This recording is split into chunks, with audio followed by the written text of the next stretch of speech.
기도합니다.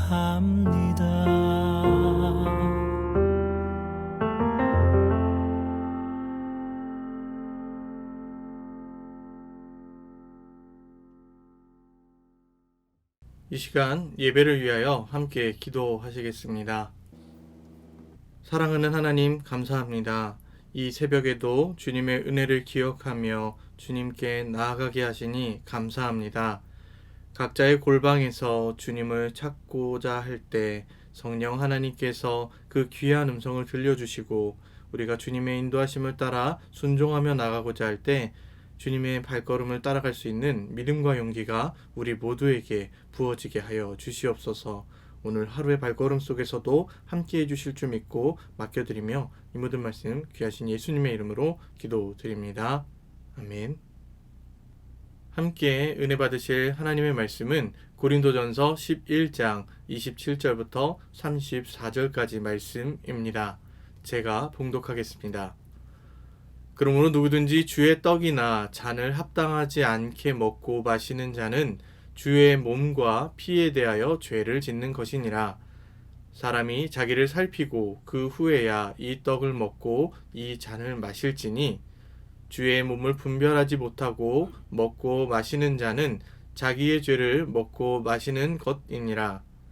그러므로 너희 중에 약한 자와 병든 자가 많고 잠자는 자도 적지 아니하니 우리가 우리를 살폈으면 판단을 받지 아니하려니와 우리가 판단을 받는 것은 주께 징계를 받는 것이니 이는 우리로 세상과 함께 정죄함을 받지 않게 하려 하심이라.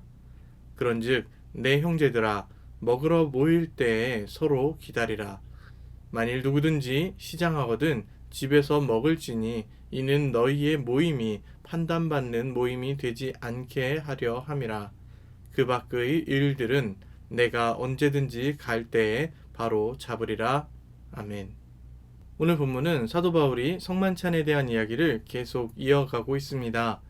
당시 고린도 교회에는 성만찬에 대한 잘못된 인식 두 가지를 가지고 있었는데요. 첫 번째로 그 시대에는 워낙 많은 식사 초대 자리가 있었고 그리고 심지어 이방 신전에서도 이런 식으로 초대받는 자리가 너무나 많다 보니까 성찬식과 일반 식사 그리고 우상 제물을 먹는 그런 자리까지 다 그냥 똑같은 자리라고 인식을 했습니다. 이 성만찬의 중요성과 이 성만찬이 갖는 영적 의미에 대해서 그들은 생각하지 못했던 것입니다. 그리고 두 번째로 잘못된 인식은 공동체성의 부재입니다. 사실 성찬식은 나 혼자서 나아가서 하나님 앞에서 언약을 기억하는 행사가 아니라 공동체가 함께 모여 하나님 앞에서 또 예수님을 기억하면서 함께 나누는 자리입니다. 그렇기 때문에 공동체로 나가야 된다는 것에 대한 인식이 고린도 교회 안에 부재하였기 때문에 그들은 자기 먹을 것만 챙겨왔고 그리고 주변에 굶는 지체들 그리고 힘들어하는 지체들에 대해서는 외면하였습니다. 이러한 문제에 대해서 사도 바울이 책망하고 그러면서 동시에 바른 성찬의 이해를 위해서 사도 바울은 계속해서 오늘 본문의 이야기를 이어가고 있습니다. 성만찬에 대한 주의사항은 크게 네 가지로 정리해 볼 수 있는데요. 첫째, 성만찬은 신중하게 받아야 한다. 왜냐하면 그리스도께서 우리의 죄를 위해 돌아가셨음을 선포하는 것이 성찬식, 성만찬이기 때문에 그렇습니다. 그리고 두 번째로 성만찬을 그에 합당한 경외심과 존경심으로 귀중하게 받아야 한다라는 점입니다. 그냥 여느 식사 그리고 우상제물을 먹는 식사와 동일하게 생각할 것이 아니라 하나님 앞에서 먹고 마시는 것임을 기억해야 된다. 그렇기 때문에 하나님을 향한 그 성찬식을 향한 경외심과 존경심을 꼭 가지고 있어야 한다라고 이야기합니다. 그리고 세 번째로 혹시라도 고백하지 않은 죄나 원망하는 마음이 있지는 않은지 자신을 살펴보도록 권면하고 있습니다. 28절 말씀을 보면 그는 자신의 마음을 한번 점검해 보라고 성찬을 대하기 전에 자신의 마음을 점검해 보고 하나님 앞에 드리기에 합당한 마음인지를 살펴보도록 요구하고 있습니다. 그리고 네 번째로 예수님께서 우리를 위해 배려하신 것처럼 우리도 다른 지체, 다른 사람을 위해 배려해야 한다라는 것을 이어서 이야기합니다. 그러면서 고린도 교회가 가지고 있었던 그 문제점들에 대해서 이야기하고 그 문제점들을 극복할 수 있도록 요청하고 있습니다. 우리는 사도 바울의 이러한 가르침을 기억해야 합니다. 비록 코로나로 인해서 저희가 성찬식을 진행할 수는 없지만 이 성찬식 속에 담겨진 의미는 주님의 그 모습을 기억하고 기념하는 것입니다. 주님께서 우리를 위하여서 십자가에서 낮아지고 낮아지신 그 모습, 자기를 부인하시고 십자가에서 우리의 죄와 허물들 모든 것들을 다 지시고 다 죄값을 치르신 그 모습을 우리는 기억해야 합니다. 또한 그것을 기억한다면 우리가 주변에 있는 이웃들을 돌아보고 그 지체들을 함께 사랑으로 묶어주고 세워주는 것, 그것이 성찬식의 기본 정신입니다. 어거스틴은 성찬은 보이지 않는 은혜의 보이는 형태라고 말합니다. 그래서 성찬식을 통하여서 보이지 않는 하나님의 은혜가 우리 가운데 성찬을 통하여서 임하여지고 그 임하여진 말씀이 우리 주변에 있는 힘든 지체들을 세우고 격려하는 일에 쓰임받기 때문에 이 성찬식이 바로 보이는 은혜의 형태라고 이야기를 합니다. 그런 의미에서 저희가 오프라인으로 성찬식을 진행하게 된다면 성찬식 때 그냥 앉아서 그냥 하나님, 예수님 하고 있는 것도 필요하겠지만 이 성찬식을 통해서 주변들을 돌아보아야 합니다. 저 집사님은 성찬식 때 어떠한 자세로 성찬식에 임하는가? 그리고 이 성찬을 통하여서 저 집사님이 또 우리 지체들이 바라고 있는 것은 무엇인가를 바라보아야 합니다. 그래서 성찬식 때 떡과 잔을 받으신 후에는 그것을 받으시고 기도하신 후에 우리 주변에 있는 지체들을 보면서 그 지체들이 성찬식에 참여하면서 주님의 은혜를 또 주님의 사랑을 풍성히 느낄 수 있게 해달라고 간구하며 기도해야 합니다. 이것이 하나님으로부터 오는 은혜를 받는 것이고 또한 그 은혜를 흘려보내는 성찬의 원리입니다. 사도 바울은 성찬식을 통하여서 하나님과의 관계를 다시 한번 점검하고 또한 우리 주변에 있는 그 지체, 힘들어하는 지체가 있다면 그 지체가 하나님과의 관계를 바르게 맺고 있는지 돌아보도록 권면하고 있습니다. 비록 코로나로 인하여서 저희가 성찬에 지금 함께 참여할 수는 없지만 이 성찬식 속에 담긴 의미를 우리가 되새겨 본다면 단순하게 어떤 저희가 절기 때마다 정해진 성찬식 때뿐만 아니라 평소의 삶 속에서도 우리 주변에 힘들어하는 지체, 주님과의 관계가 어려운 지체가 있다면 그 지체를 위하여 기도하고 그 사람을 세우기 위하여서 함께 노력해야 합니다.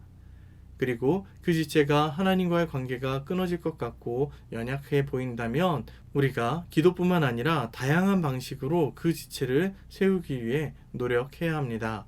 그래서 사도 바울은 오늘 본문에서 다른 지체가 올 때까지 기다려주면서 먹을 것을 남겨두고 그리고 혹시 그래도 배고프면은 먼저 식사를 하고 와서 그 음식을 나누기 위해서 준비하고 기다려라 라고 요청하는 것입니다.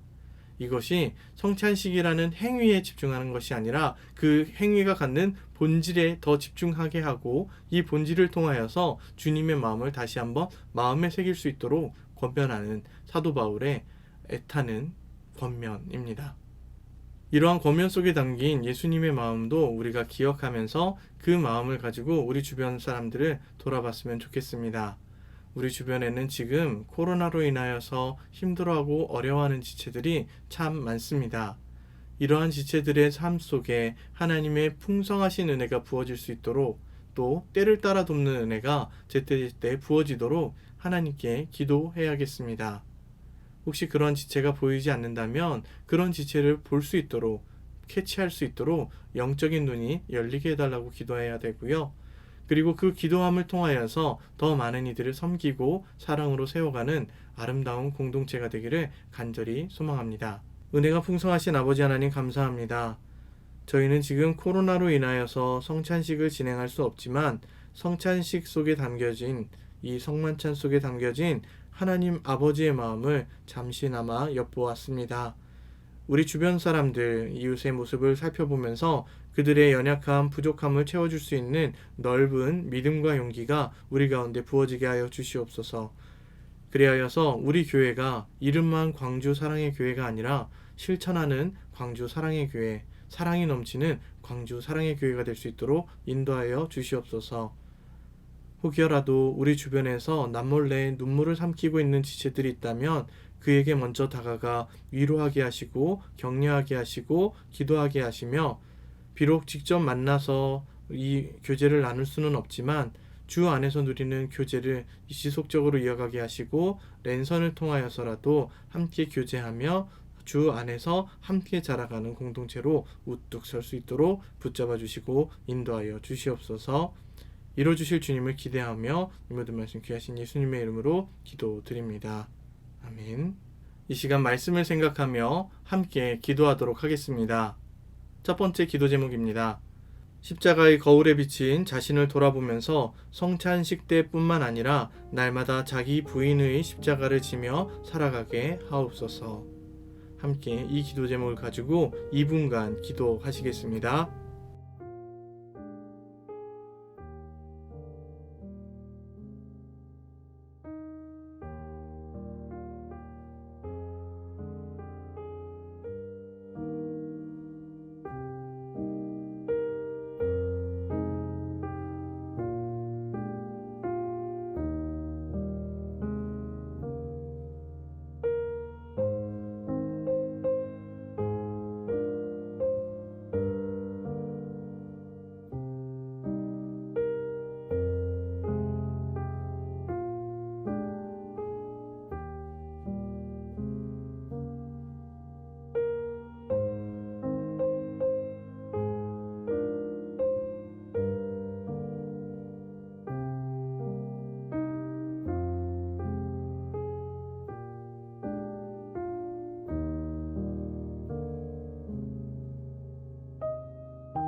연이어 나라와 민족을 위하여 기도하겠습니다. 한국 사회가 코로나의 두려움에서 속히 벗어나게 하시고 위정자들에게 정직한 지혜를 주시사 고통 분담의 자세로 국가적 위기를 극복하게 하옵소서. 이 시간 2분간 함께 기도하도록 하겠습니다.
연이어 교회를 위해 기도하도록 하겠습니다. 코로나라는 위기 상황 속에서도 흔들리지 않는 신앙인의 모습을 보여주게 하시고 살아계신 하나님의 말씀을 기준 삼아 줏대 있는 신앙인의 삶을 살아가게 하여 주시옵소서. 이 기도 제목을 가지고 2분간 함께 기도하시겠습니다.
마지막으로 우리 각자의 기도 제목을 가지고 10분간 함께 기도하시겠습니다.